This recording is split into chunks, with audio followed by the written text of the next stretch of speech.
everyone. Good morning, and thank you for joining us today for the first breakout session, Public Speaking for Introverts with Patricia Juarez. My name is Sanchita Pal, and I will be moderating this session today. I'm happy to introduce you to our today's presenter, Patricia Juarez.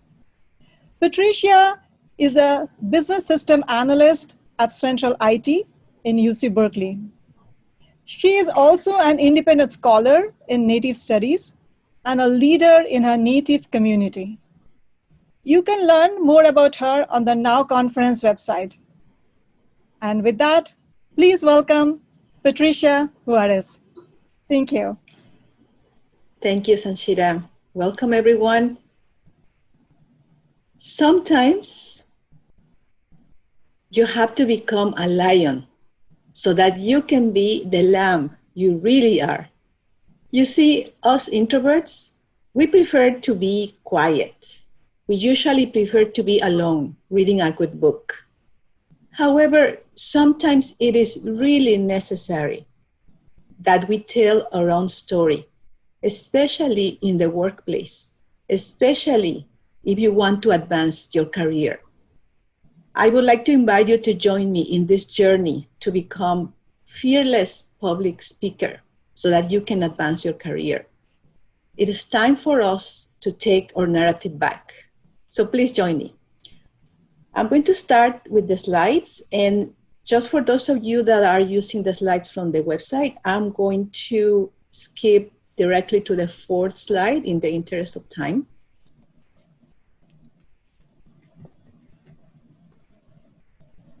So this is the agenda for today. I have grouped the topics from the agenda in 3 different groups.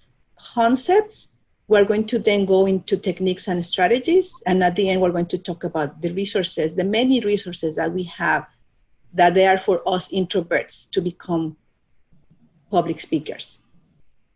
So let's go first to the concepts.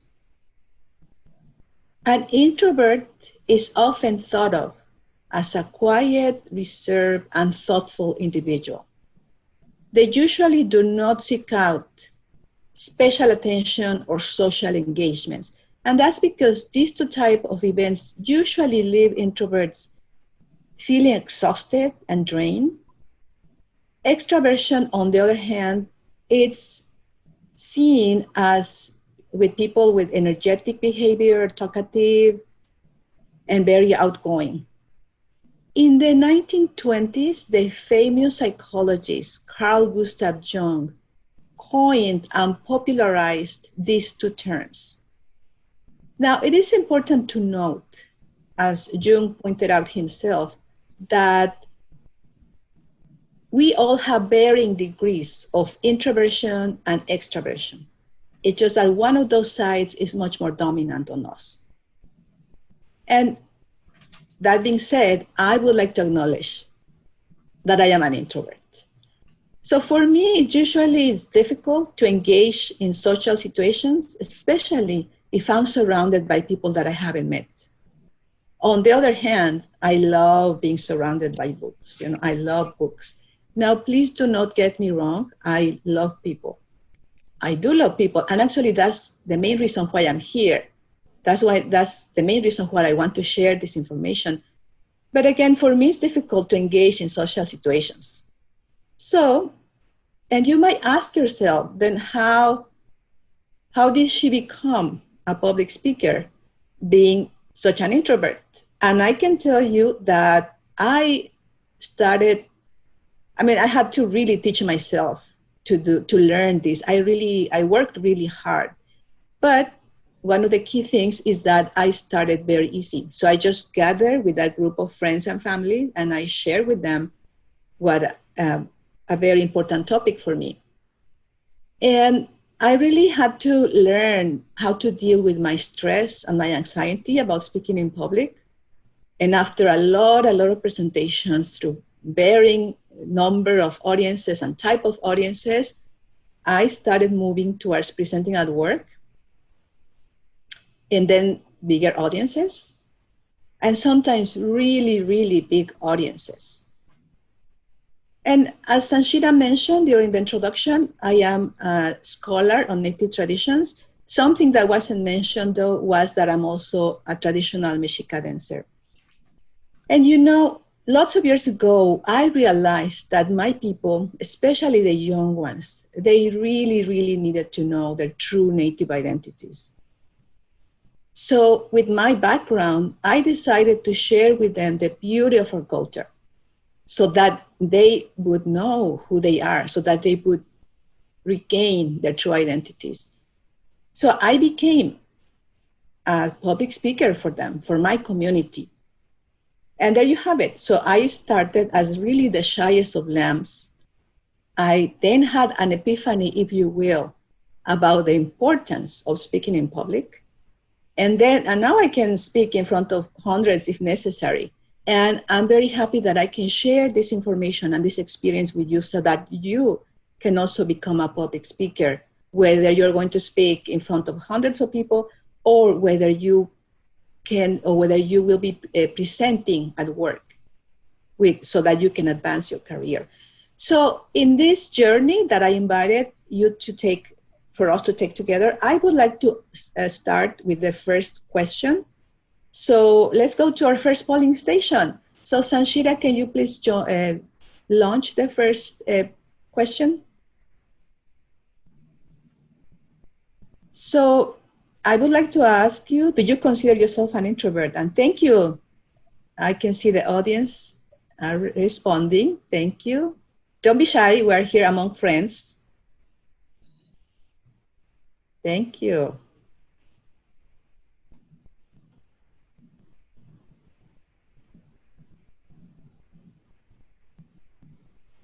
Thank you so much. I think everybody answered. Sanshita, maybe we should share now. So here we have it. 88% of us consider ourselves introverts and 12% don't. And again, as I mentioned, we all have varying degrees of introversion and extroversion. Now, the good news is that here we are among friends. And I'm going to share, so now that we know that several of us we consider ourselves introverts, let me share the many traits of introverted people. You know, it's very important that we know about this. I can tell you that we are really brilliant and the world needs us, I would say now more than ever. So let's go through the many traits of introverts. For this session, I have grouped the many traits in 3 groups. So the first one, when we are talking about, when we are interacting with others, we are kind and generous. We have a lot of respect for others. We are very loyal. We are great observers, and we are great listeners. And I think you are recognizing yourself here, right? So now let me tell you, these traits are great assets for anybody to have, but especially in the workplace, if you know how to put them to work, they can be great assets to help you advance your career. For instance, let me give you a quick strategy. If you put your great observational and listening skills to work, you will be prepared to prepare and offer an out-of-the-box solution for your team that most likely your other team members haven't thought of, because you are using your great observational and listening skills. So now when we're working with ourselves, we have the potential to fall in ourselves. We're introspective and curious. Again, we're out-of-the-box thinkers. All these traits are really great in any work environment, but especially in your workplace, they are great because if you know how to put them to work, you are going to be perceived as a team player. And we all know that for us to advance our career, we have to be perceived as team players. So again, out-of-the-box thinkers is very important for us. We can come up with solutions that most likely other members haven't thought of because they don't have this introspection that we have. So, and I could share lots of examples of great out-of-the-box solutions that I have thought of. And I'm pretty sure you can do the same. When we're communicating, we use open and active imagination through reflective thought. We prefer writing over talking, and we can reflect before speaking. So again, all these traits are really great assets, but they can be the really decisive factor for you to become more confident, to become more clear, and to be able to convey better the information that you want to convey. So I really would like to invite you to really embody and be proud of all these traits. You have all these traits. So really, again, we are brilliant. Just let's put all these traits to work. So in this journey, now we're going to our second poll. So I'm going to ask you a question. So Sanshita, can you please launch the second poll?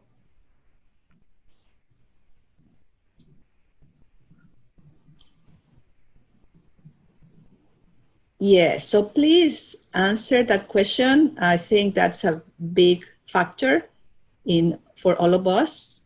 Do you feel stressed about presenting in public? So let's just wait for the audience. Thank you for answering. If you haven't, please do. It's very important. And I think we are pretty much, almost done. Nice, thank you. Great. So you shared the results, Sanshita? Perfect. So as you can see, the majority of us feel very stressed about presenting in public. Some of us somehow, somewhat stressed, and some, I would say, exceptional, don't feel stressed at all. So let's, so this is great. Thank you for sharing this. And now that we know that some of us feel very stressed or somehow stressed, let me tell you that stress, it's a natural fact of life. Now, the good news is that there are a series of strategies that we can use to deal with this, with our stress. So strategy number one, do your homework. This strategy has to do with how you prepare for your topic, how you organize your content, and what you know about your audience. We'll be talking about this in the next slides. Now, this strategy is going to help you build a clear roadmap that you will be using when presenting in public. So you are going to feel safe, or you're going to feel supported if you follow this strategy. Strategy number two, use stress to your advantage. Again, as I mentioned, stress is a natural fact of life. If you come to think about stress, let's say like a spicy sauce, what would it happen if you use, a spicy sauce in the right amount? It enhances the dish, right? So let's stress to your advantage like a spicy sauce. So use stress to boost your brain power, to become more energetic, and to become more creative. And strategy number three, change your mindset. When we're going to present, we usually feel a little concerned, or very concerned about how we're going to be, that are going to be judged by others, right? Those that see us. However, if we change that mindset and instead we think about the benefits that the audience will be receiving by listening to our message, then with that, you will be changing your mindset from I'm going to be judged to this is about generosity. And see, we introverted people, we are very generous. We're very kind and generous. So just leverage that trait that we all introverted people have. Now that we know how to deal with stress, the strategies, I gave you 3 great strategies that I have used myself. Now let's start your path as a public speaker. So again, as I started, the same way that I started, start easy, be nice to yourself.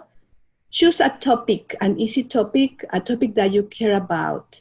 But if you can, ideally use a topic that you love.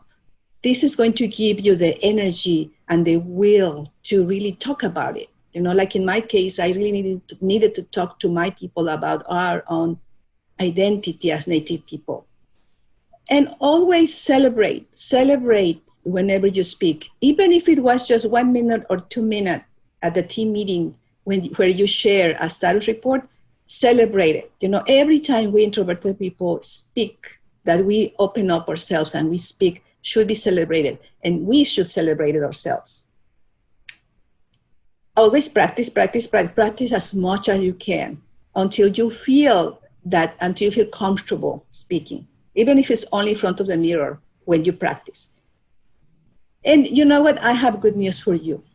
You already are a public speaker. So really own it. So what do I mean by this? Again, if you have shared, at least, even if it's 1 minute or 2 minutes, status report in your team meeting, you are already speaking in public. And when I say by own it, is you're already there. So polish it.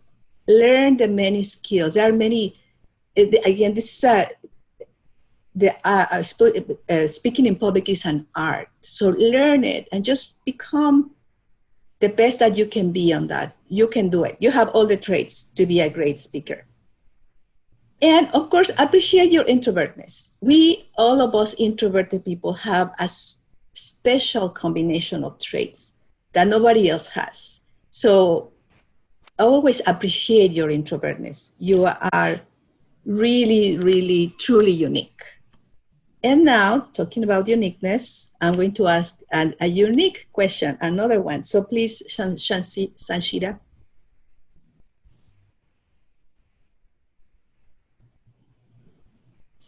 I would like to know if you have an upcoming public speaking presentation. And if you teach, that counts. If you are going to present the staff report in your team meeting, that counts. Perfect. Thank you so much for answering. Thank you for sharing. So I think, great, thank you. So some of us do have, some others most likely are going to have, and some others are not going to. So I would like to invite you, for those of you that said that you are not going to have I'm sorry, so these are the results. So again, some of us are going to have, some others won't, and some others maybe. So for those that want, I would like to invite you to, guess what, to create your own gig. That's something that I usually do. Like for instance, in this conference, I wasn't invited per se. I submitted a proposal and my proposal was accepted.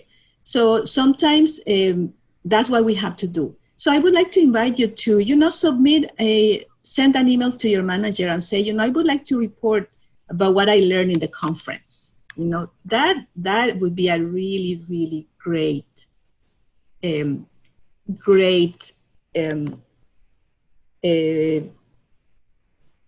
for you to do.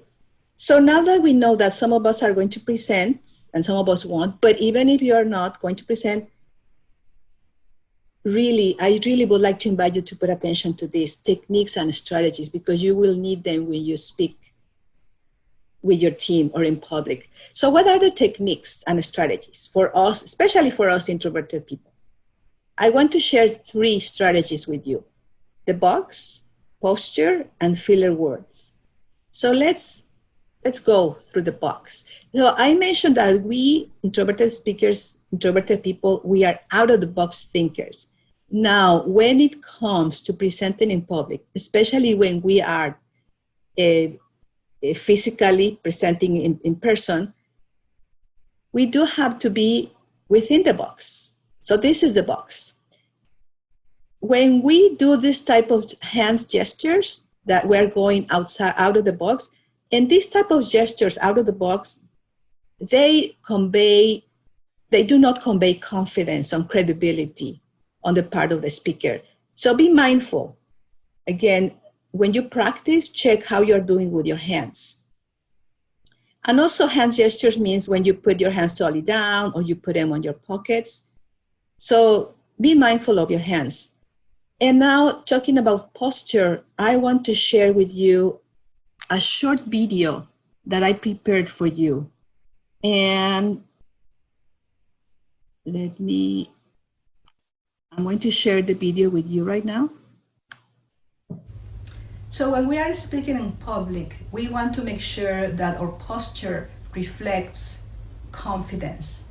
So for that, we need to keep our spine has to be straight, our chin has to be a level up. We have to be looking at the audience. We have to make eye contact with the audience. We have to keep or balance our weight in both our feet. And we need to avoid movements like this, exaggerating movements like this.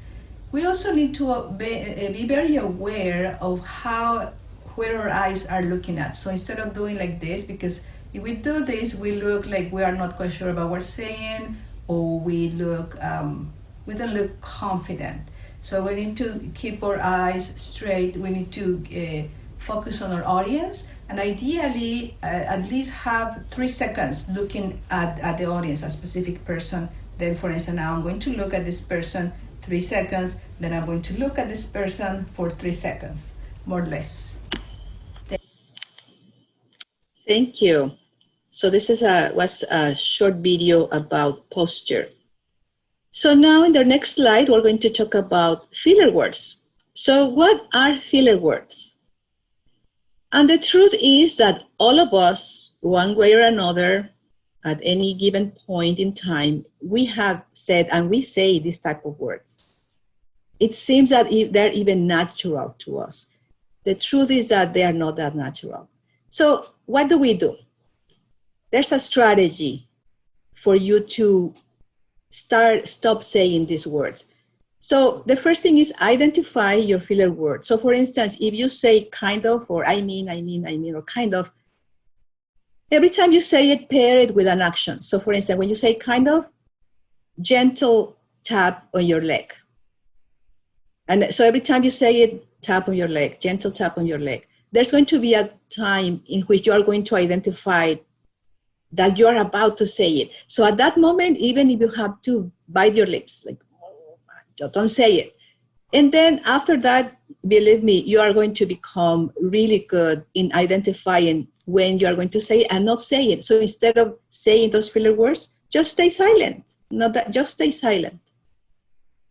And now we're going to talk very briefly about video techniques.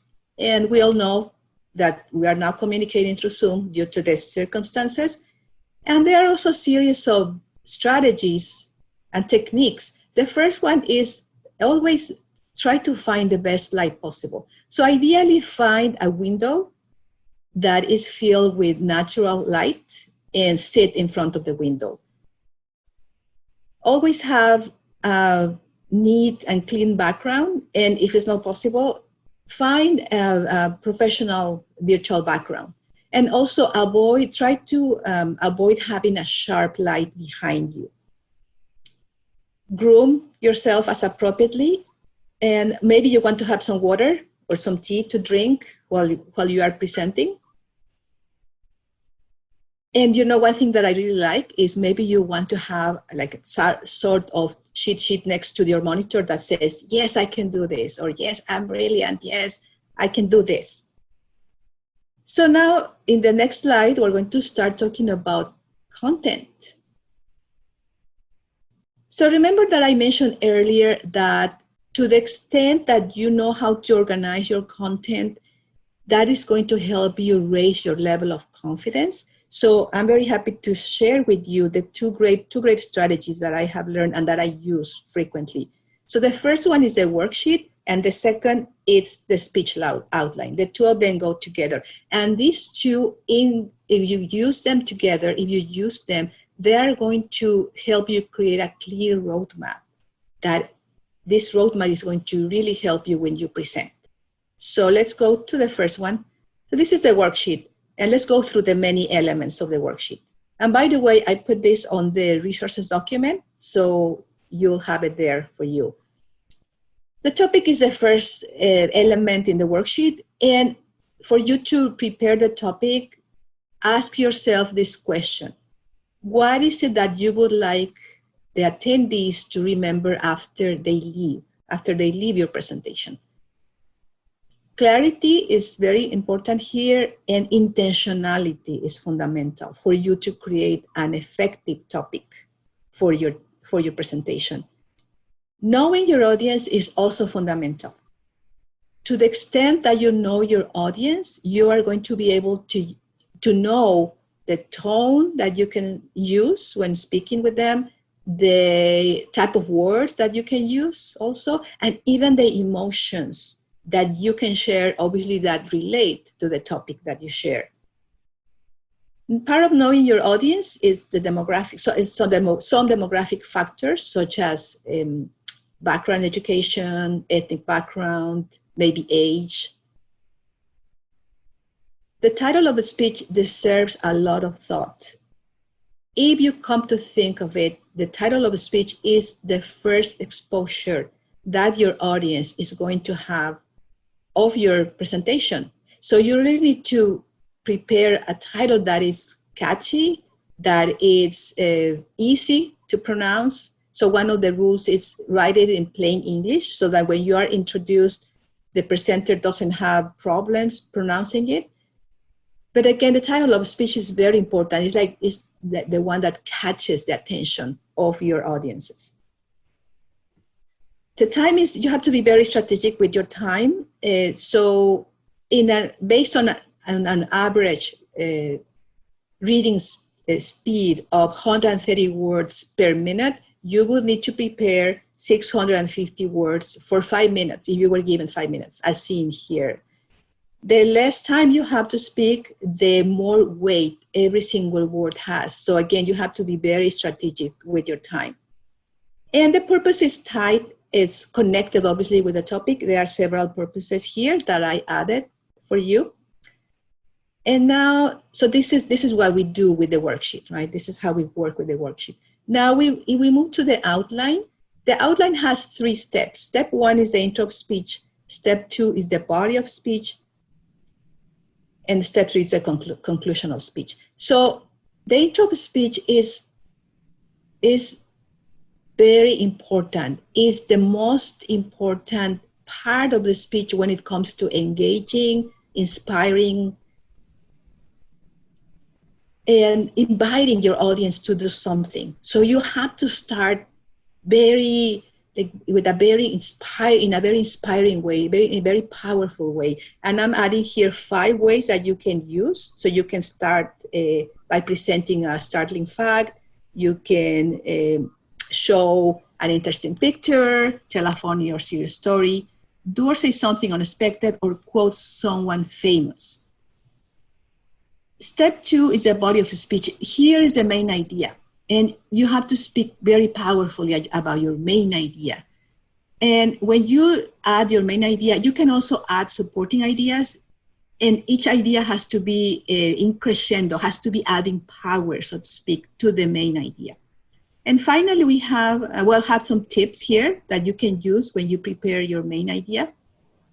And finally, we have the conclusion of the speech. And the conclusion of the speech is when you recapture the essence of your speech, and you also make a connection to the intro of speech. So I'm going to now share with you an example, a real life example that I used at work. Actually from work, and actually it received really good responses from the audience. So for this, I'm going to stop sharing so that you can appreciate the example better. So I'm going to stop presenting, and I'll be walking you through the example. So I'm going to start with intro of speech. Step 1, intro of speech. This is how I started my speech. Let me ask you a question.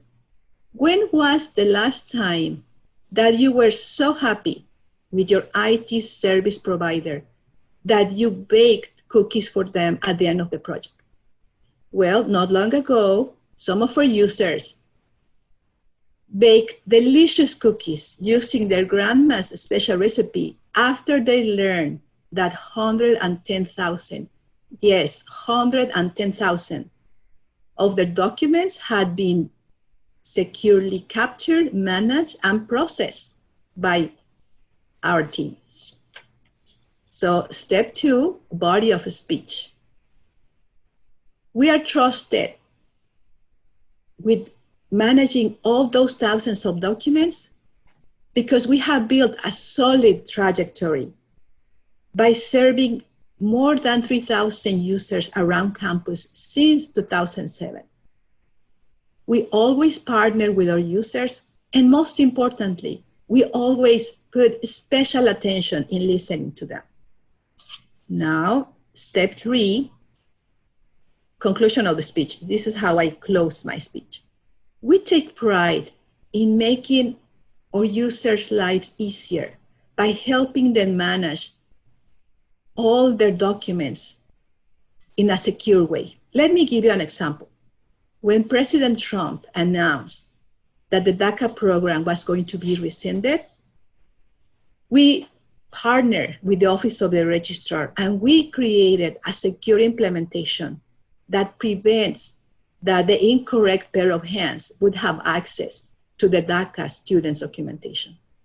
As you can see, we're doing our part in protecting our undocumented student community by protecting their documents. We can protect your documents too. I hope you join our family. I can tell you that you are going to be very happy with our project too. And who knows, maybe you'll also decide to bake cookies for us. Thank you very much. So this is how I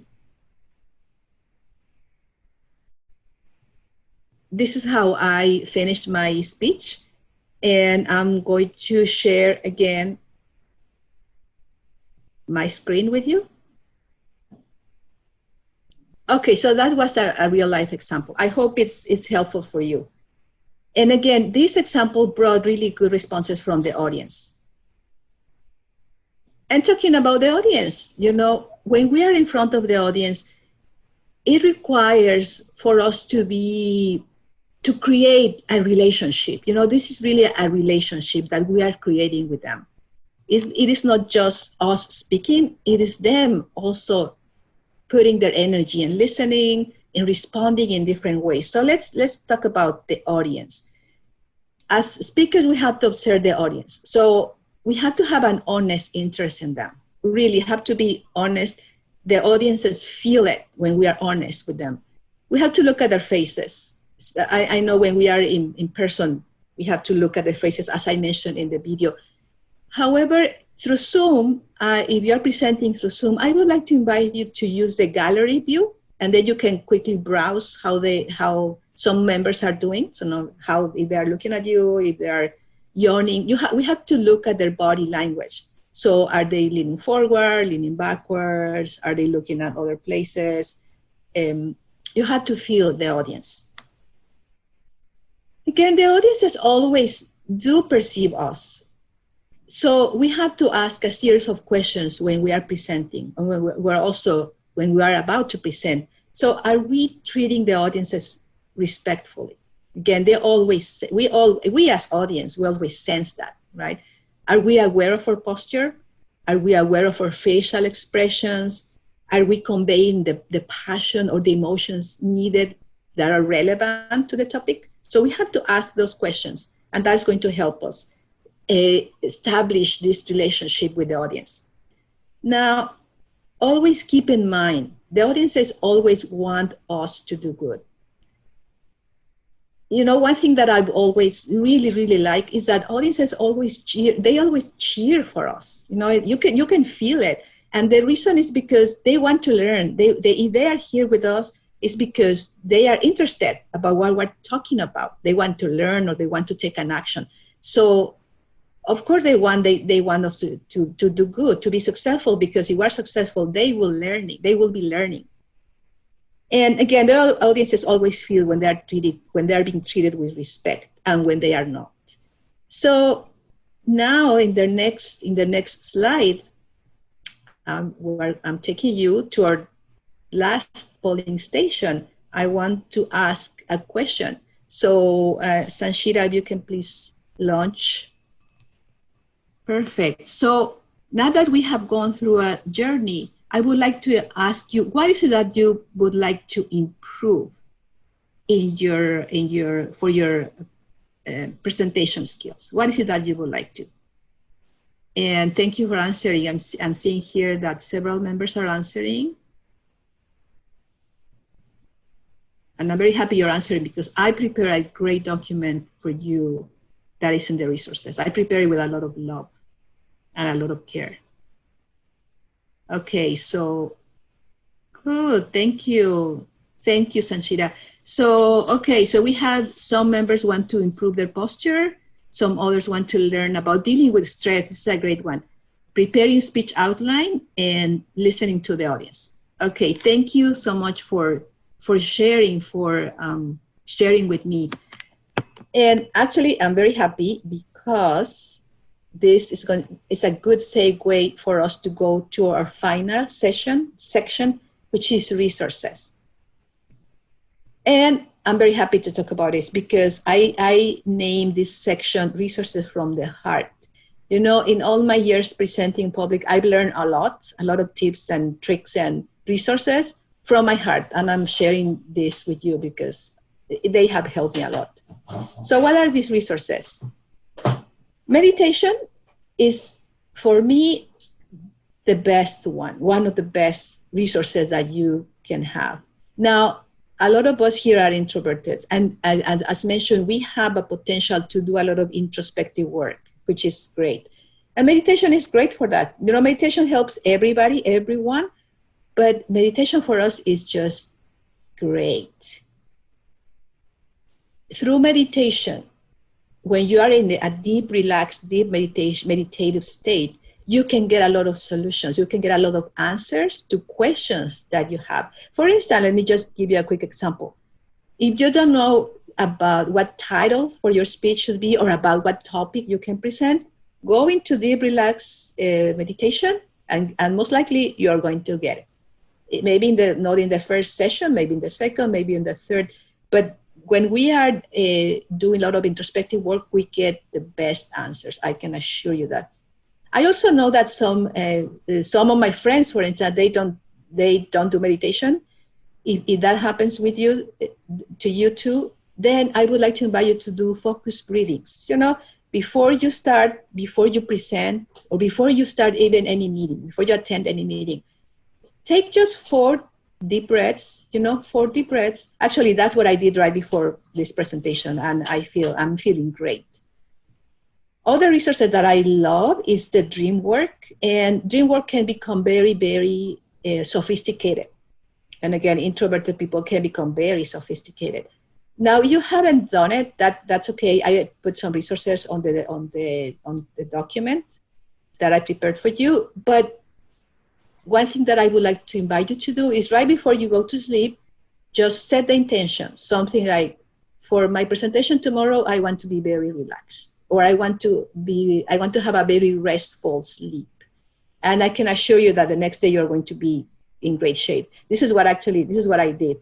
Last night before I went to sleep, I said, I want to really enjoy tomorrow's presentation, and I'm enjoying it. And I want to be relaxed, and I'm feeling good. And healing remedies, healing remedies is in and of itself a whole science. And I can tell you, for instance, take a tea, an herbal tea that will help you with your stress. You can prepare a chamomile tea, a rosemary tea, a lavender tea. And, right now I'm enjoying a great tea of chamomile and rose petals. This is really great. It's healing. This is healing, and it's delicious. And the other 2 resources that I want to share with you, nonviolent communication and restorative justice.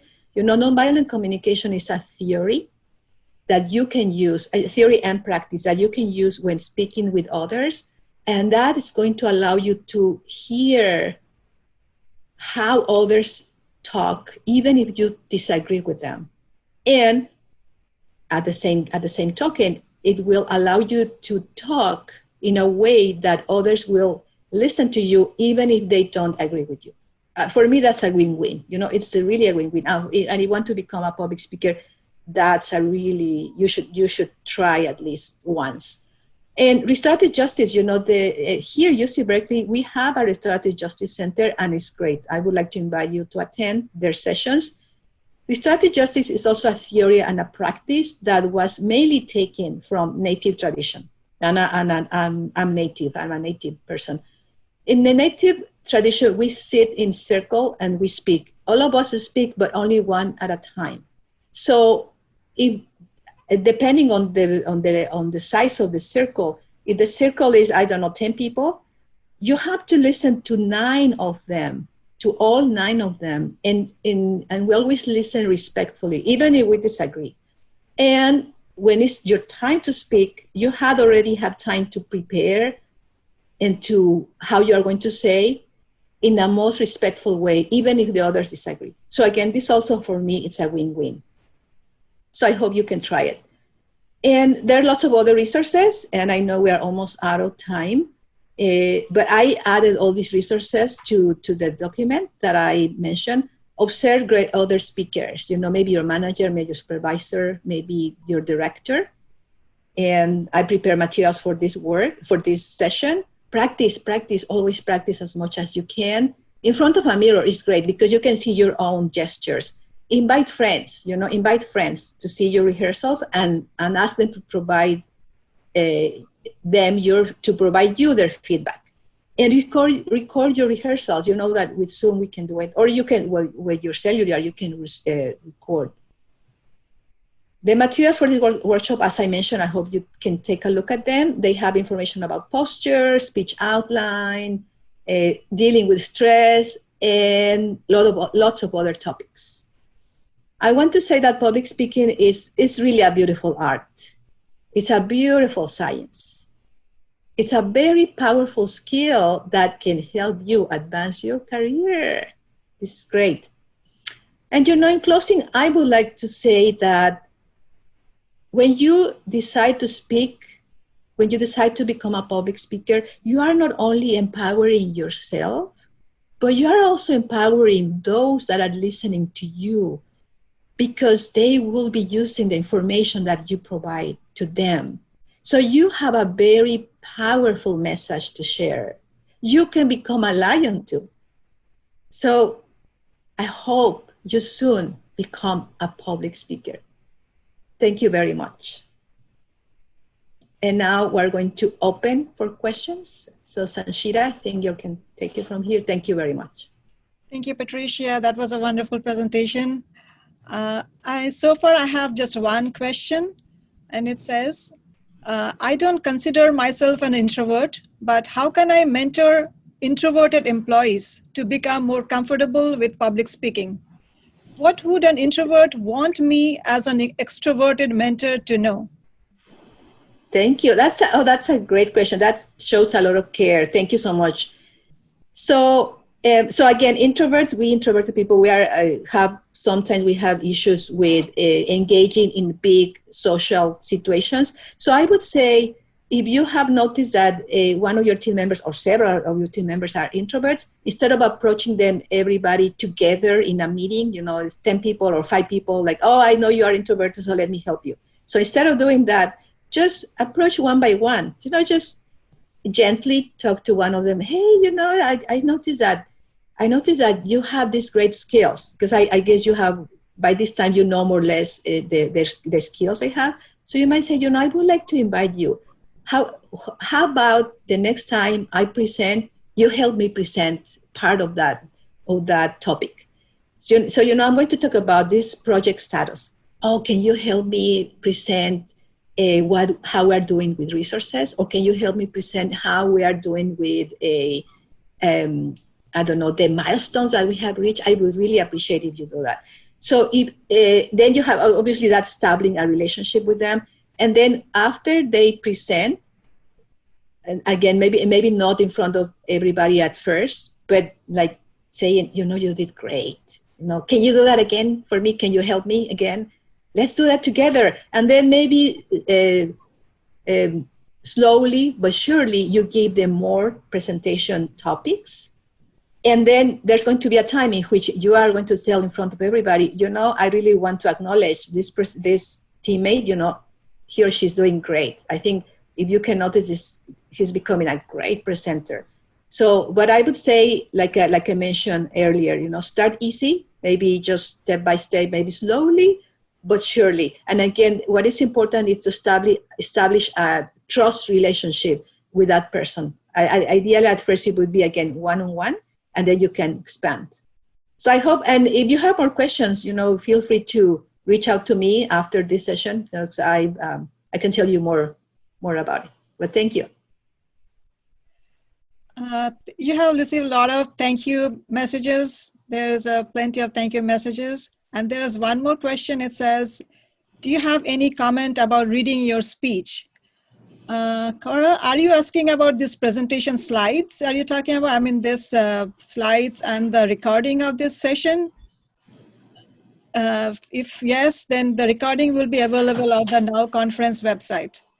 But if it's about reading a regular speech, reading your speech or you're giving a speech, then Patricia will help you on that. Yeah, thank you. That's a good point. Thank you. And of course, I wish I could have 10 hours to talk about this, like in a boot camp. So yeah, sometimes speakers, and it's not because we're introverted or not, that happens to all speakers. If the speech or if the communication you are going to give is big, and there are a lot of things to, and if you don't memorize everything, you don't need to memorize everything, but sometimes we need some resources. I would say this library cards like this big. So you just add some notes. Obviously, it would be the main points. If your speech is going to be short, if it's going to be longer, so you can have your document here. And I would say prepare it. And actually, this is also what I do. Prepare the pages that you are going to be reading. So instead of doing like, oh my God, where is it? I don't remember. So before you do that, obviously rehearse in front of a mirror with your pages. And just when you are presenting, you just gently go page by page, But you can read, but then remember to look at your audience. So you would do this, but don't do like this all the time. So you would be like this, and then speaking. So the great things about presenting to public is that we can become lions. We can do this. So you would do this, like switch back and forth. Ideally, more talking, looking at the audience, and little less reading. But you can do that. Yeah, that's and also be careful with the glasses. If you need glasses, have them handy. So again, when you are going to start reading, don't do something like, oh, where are my glasses? No? So that's why you need to practice. And again, in front of a mirror is ideal because then you see the sequence and how you're going to have a smooth sequence when reading. So thank you. That was a great question. Okay, I have another question. How can introverts manage inevitable mistakes and complications mid-speech? Oh, that's a great question because that happens. Yeah, that happens to everyone. So one of the things, that's why it's really good to prepare, to practice in front of a mirror, because one of the things about posture that I wasn't able to tell you, again, I wish I have like 10 hours to tell you lots of other secrets, is that one thing is self-commenting. So if you made a mistake, let's say that I'm saying step one, but I'm really doing like this, step one, and it's a mistake. When I realized about it, instead of self-commenting like, oh God, oh my God, I should have, no, just go with the flow and just say, oh, I'm sorry, okay, and just continue. So if you forgot something, instead of doing like, just trust yourself. I would say the first thing, the fundamental thing is trust yourself.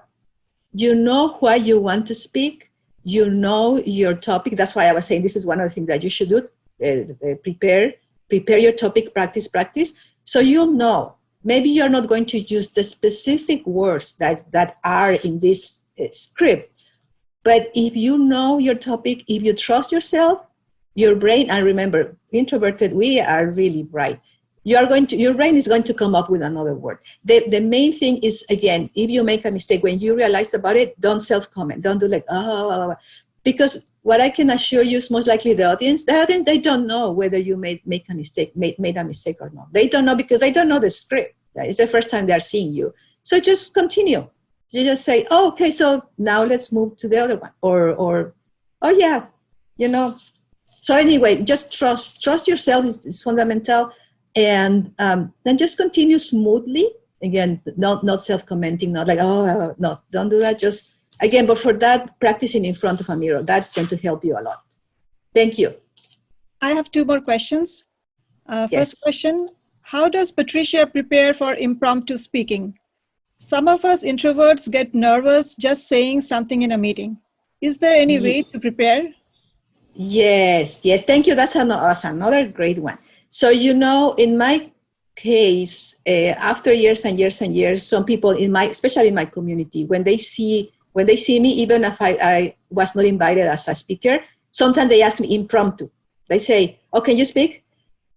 So one of the things that I would say is that I ask them, because they usually approach me like, "Can you speak after so and so?" So I say, can you give me 5 minutes? Can you give me 3 minutes? Or can you give me 1 minute? And then in that time, because I've already practiced, I remember, guess what? I remember the speech outline. So I remember intro has to be powerful, main idea, and then how to finish it. So and my brain, this is when my brain power, this is when I use my stress, because I'm stressed about, oh my God, I'm going to present now. And I didn't even know I was going to do that, right? So I use my stress like, okay, step one, intro. How am I going to say?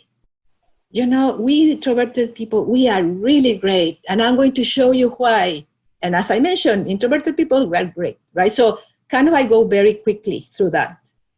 And that's one of the things. Of course, the more you present, the more you practice. That's why I was saying earlier, even if you don't have a presentation coming up soon, create your own gig, submit a proposal, tell your manager, I would like to share something what I learned. And just practice. The more you practice, when you are invited impromptu, you are going to get it. Now, the other thing that is also very important, be nice to yourself. Even if you cannot come up, because that has happened to me. Well, sometimes, they invited me impromptu, and I'm like, oh my God, what am I going to say? So just I be nice to myself. Okay, I can't remember the steps. That's okay. I'm just going to share what I have in my heart, because if they want me to talk, it's for some reason. So I'm just going to trust me and trust my heart, and I'm just to speak. Maybe I'm not going to follow the 3 steps because I don't remember. I'm too nervous to remember, but I'm going to share with my heart. And again, I change it because it's my heart. It's a generous thing that I'm doing, as opposed to I have to follow this. So there are lots of ways that you can do. But thank you. That's a great question, because that happens also. One last question, Patricia. Mm-hmm. What do you suggest when you know your audience, you know your topic, and you still get nervous and sweat and stumble? Yes, that's stress is natural fact of life again. So what I would say, and this is what I do, right before, I'm going to be very honest with you, right before Sanshira opened the door, so to speak, I was very nervous. I was like, oh my God. So what did I do? I took 4 deep breaths, and I don't know if you noticed, Sanshira, but I was doing, right? I took 4 deep breaths. And I started feeling better. The moment I started speaking, I started feeling a little like, oh my God, I'm nervous. But what I did is, I really want them to do good. I really want them to advance their careers. I really want them to learn, because I know this is going to help them. So to the extent that I focus on that, my nervousness started residing, because I really want you to do good. So again, focus, put your attention on why you're doing that, why you are, if somebody invites you to talk about your projects, and of course you are nervous, right? Then focus on the reason of why you have that project, or why you are working on that project, or why the reason of that project. We want to be able to process as many transcripts from students as we can. We're helping our students. So focus on the students, focus on the great mission of the university. So try to focus on that instead of, again, that happened right now, again, Sanshira, before Sanshira, but I was very nervous. And right now, if you can touch my hands are cold because I'm still nervous. but I'm happy. You know, I really want to. I'm doing this because I really think this is going to help you. It has helped me, so I want to share this with you. So thank you. Thank you, Patricia, for sharing these wonderful resources and providing all the tips and strategies. Thank you, everyone. I hope you have a wonderful day and enjoy the rest of the conference. Thank you and bye-bye. Thank you so much. Thank you.